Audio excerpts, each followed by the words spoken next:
See, we was down, now we up. It was God, it ain't us. Call it faith, it ain't luck. See, we was down, now we up. See, we was down, now we up. It was God, it ain't us. Call it faith, it ain't luck. See, we was down, now we up. See, we was down, now we up. Wasn't at the bottom. I know there are others who got many way more problems. Dealt a deck of cards of life and you don't know the outcome. When this life is finished, I just wanna hear a well done, my son.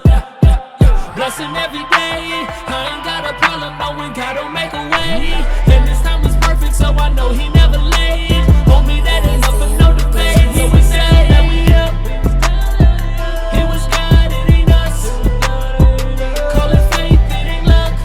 Welcome back, everybody, to Inpowered Culture. Today we have Cheston, the Green, here with us today. Cheston Green, how are you, man? Man, I'm great. Everything's well. I'm blessed. No complaints. All right, awesome. Who is Cheston Green? Cheston Green is a believer of Jesus Christ. I'm a country boy. I'm from North Carolina. I'm from like small town North Carolina where like your grandmother like makes ice cream on her front porch.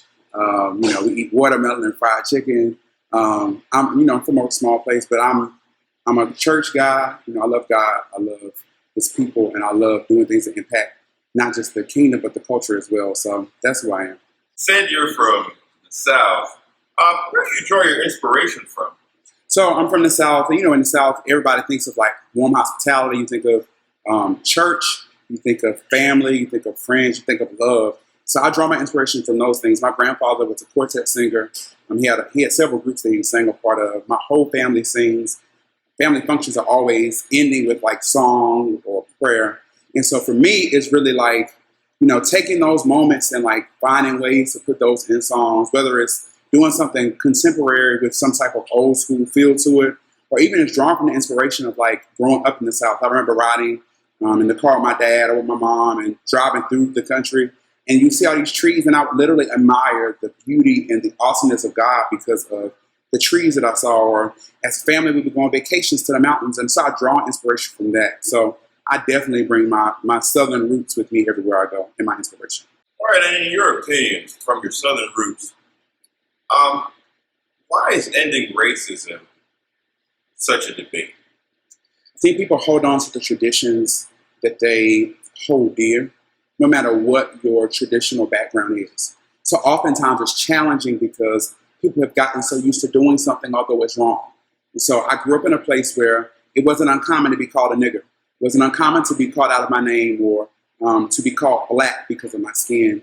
And so I think it's important to break a lot of these racial barriers and biases because it shows the inequality that we have in our country.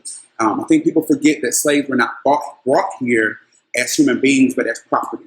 And so we still see those things happening. We see those things with George Floyd when he was killed. We see those things with Breonna Taylor. Like people aren't thinking about how the death of a black person, it really impacts more than just that one person, but it impacts their family and impacts the community and impacts our culture and it impacts our world. So it's really important for us to find ways to destroy this and end racism. With that said, what makes you feel empowered as a black male artist?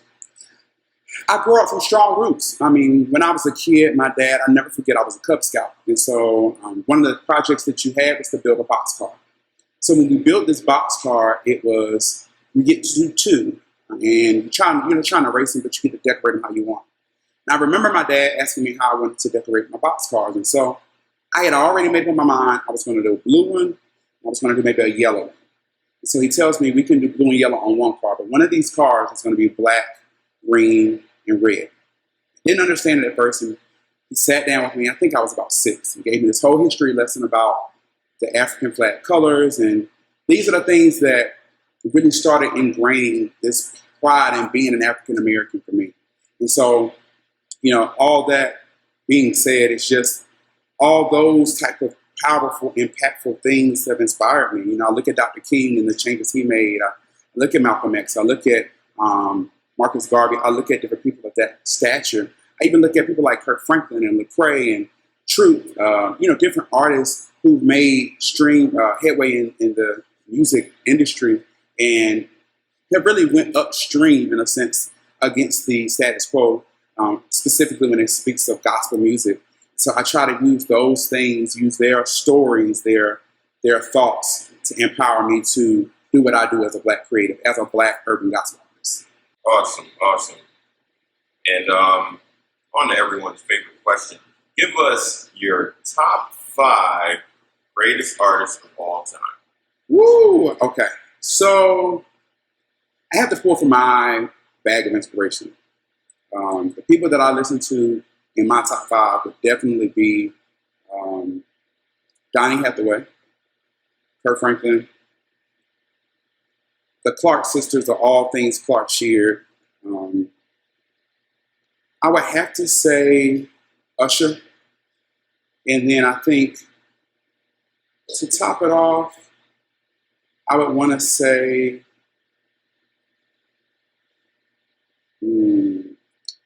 it's a tough one. To top it off, I would say BB Winans.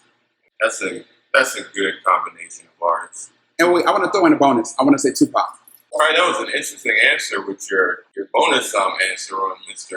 Tupac Shakur. Why did you pick that artist? So when I was about 12, I had been suffering from depression and suicidal thoughts for about 3 years. And I remember the first time I saw the music video for the song Changes from Tupac. And mind you, his music was dope. I wasn't really a rap kind of guy, but and I was raised in a home that was like very strict about secular music. But I came across the video Changes, and in the beginning line, he said, "His life worth living, should I blast myself?" And at 12, that line like stood out to me. And so every time the video would come on, I would hear that line, and I remember thinking, I'm not the only person who didn't know if life was worth living. And so from that moment on, I really started listening to what he was saying, a lot of his music. I can't say like I know his whole catalog. I can't even say that like I know like his top 5 songs, but I can say that his ability to tell a story and to convey a message really pulled me out of a deep depression and helped me realize that being depressed and even having thoughts of suicide wasn't the end of the road for me, nor was I like the anomaly because I had experienced those things. So that's why Tupac is one of my favorites. Okay, awesome. Thank you for sharing that with us. No problem. A lot of young people are dealing with that thing on a day-to-day basis, thoughts of suicide and depression. That is surely inspiring that you would share that with us. So how has your faith in God contributed to your life? I moved to Maryland with less than $1,000 in my bank account, with a job and a little hoopty. And this is just like an example of me understanding that faith for me equals God got me. So I moved here. I moved with some family friends, well, a friend's family more so. And through that time, I had it hard. Like I had a job that was barely paying me. There were times that I had to borrow money from people. There were times that like I wanted to give up. There were times that I was broke down and like just cried. And I remember asking my dad one day, because he had told me, anytime you're ready to come home, if you don't want to live there anymore, let me know and, we'll make it happen. And so I called him. I was like, Dad, I'm tired. I don't want to do this anymore. And so my father says to me, who told you to move to Maryland? I was like, God. He was like, so you talk to God, and once he gives you an answer, let me know, and then I'll tell you if I'm coming to get you or not. So those are the moments that I had to rely on my faith. I couldn't rely on my family. I couldn't rely on people being there for me. I could take strength from people being there supporting me, but I could not rely on them. I literally had to rely on God. And so from 8 years ago of that, I now work a federal job where I'm paid well. I'm blessed. I still have challenges like the next person, but I put my faith in God from the moment I moved here. And through those 8 years, I've literally seen God change my life. I was working a job where I was contracting, and they didn't think I was going to be able to maintain the job, not because of my abilities, but because of the funding. And every time they were getting ready to cut me, or they even gave me like 2 or 3 going away parties, the next day after the party, we would get a message saying, oh, we can keep them another 6 months. We can keep them another 8 months. And so I saw that happening. And then last year, I applied for a federal position. My site supervisor at the time believed in me. She tried to show me all she could. And she had called me in her office one day and was like, yeah, I think this is the end of the road for real. I think they're going to cut you. And I said to her, I was like, I ain't worried about it. God got me. I have been applying for jobs. I've been praying. I have been fasting, trusting God. And a couple weeks later, long story short, I got the job. And so now I'm in a more stable place. But it's not because of like my own worth or my own work. Truth of the matter is I work in a position where I don't have the degree necessarily to support the position. I've been favored to be in the position I have. So my faith really tells me that God really has me because I put my hand in His. So that's how faith has got me here. That's an inspiring story. What advice would you give someone who may be struggling in their faith as it relates to their creative journey? I'm learning these last 8 months of being like everything's slowing down because of COVID-19, and specifically since March, that we really have to trust the process and go through the process. We can't avoid parts of the journey. The Israelites didn't just go from Egypt to a mansion. They actually had to go through the wilderness. And so there are parts of the journey that you can't avoid, you can't omit. Because if you do, then you won't have the story. So I tell every creative that feels like, their situation isn't going well, or they feel down about the ups and downs of life. All of that is going to create a song. All of that is material. All of that is content. You have to just trust the process, and you have to believe in two things. You have to believe in yourself, and you have to believe that Jesus really got you and that He's going to bring you out on the side so that you can then take what you've learned and experienced and put that into whatever your creative expression is to impact someone else. All right, awesome. Well, Mr. Green, Cheston the Green, we want to thank you for coming out and talking with us here today. Let the viewers know where they can find you. So you can find me, Cheston Green, the singer-songwriter, creative, at Cheston the Green. That's CHESTON, VTHE, and then green like the color of money. At Instagram, Facebook, and Twitter. I'm also, I have a website, www.chestonthegreen.com. And you can find me on all those sites. My music is on all streaming platforms. And I also have a men's support group or a men's circle group called Oh My Brother. So you can find me there as well. Well, thank you for coming out to Inpowered Culture, where we talk all things music, branding, and culture. Empowered out.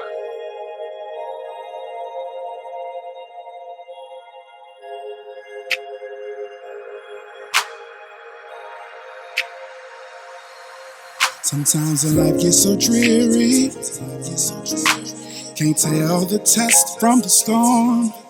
So I need you to hear me, just hide away, get along. And there I don't have to worry or care what people may say. Just turn on the music, let's all the night away. Show me your glory, I really need. Show me your glory. I wanna see another side of you. Show me your glory.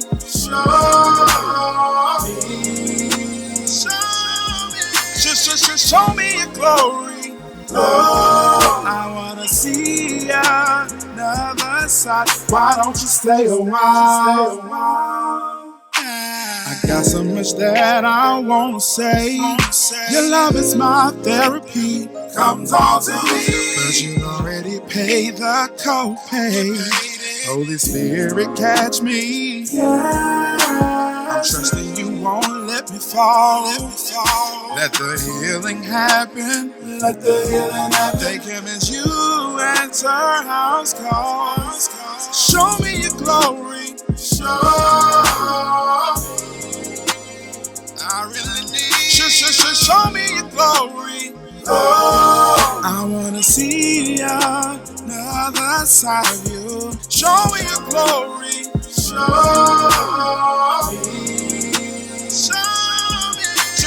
Show me your glory.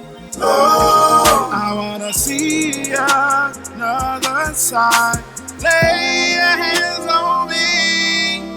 Moses asked to see you, and that's what you did. You are round about him and showed him your glory, and that's what I wanna see. Cause with less of me and more of thee, I will be complete.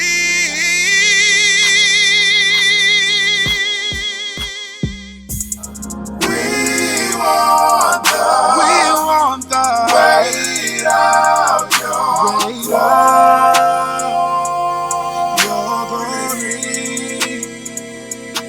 We want the weight of your glory.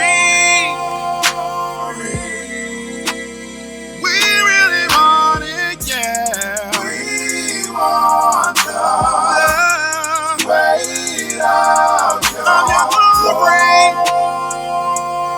Please, our arms are outstretched, Father. We want the weight of we need you.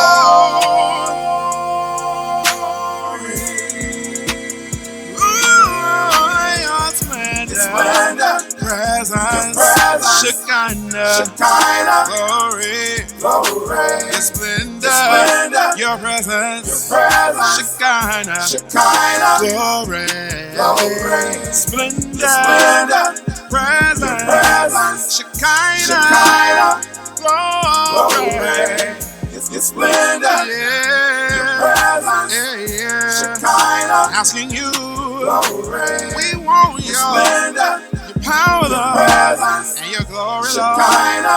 Oh, yeah, splendor. We want it. Your presence. We're asking Shekinah for your glory, your splendor. We want your presence. Our hands are stretched. We need your splendor, your presence, Shekinah, glory, yeah.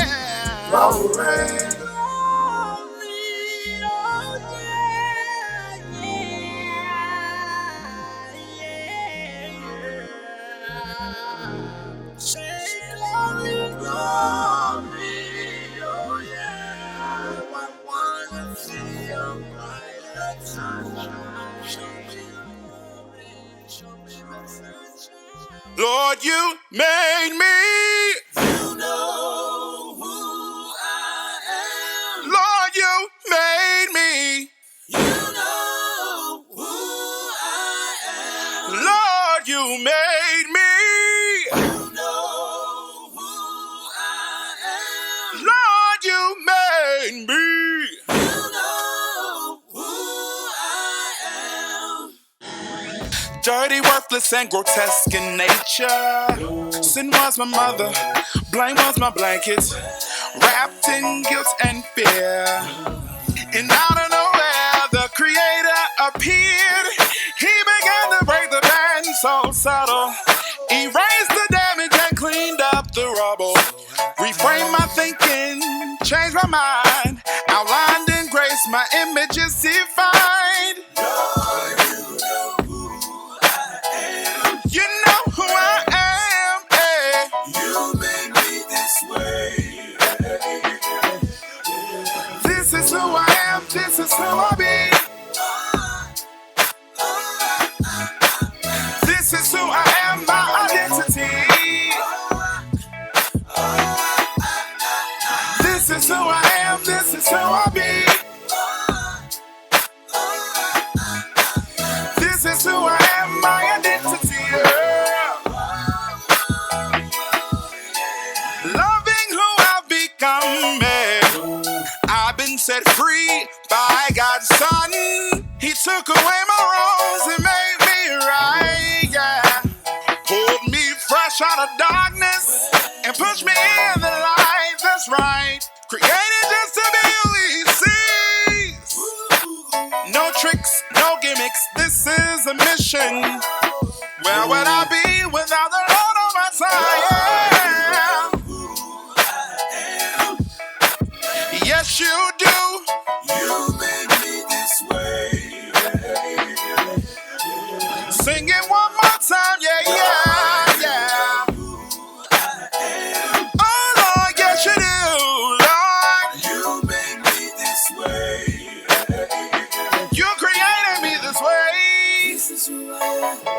This is who I am. I was a wretch undone. Your love came in and rescued me. You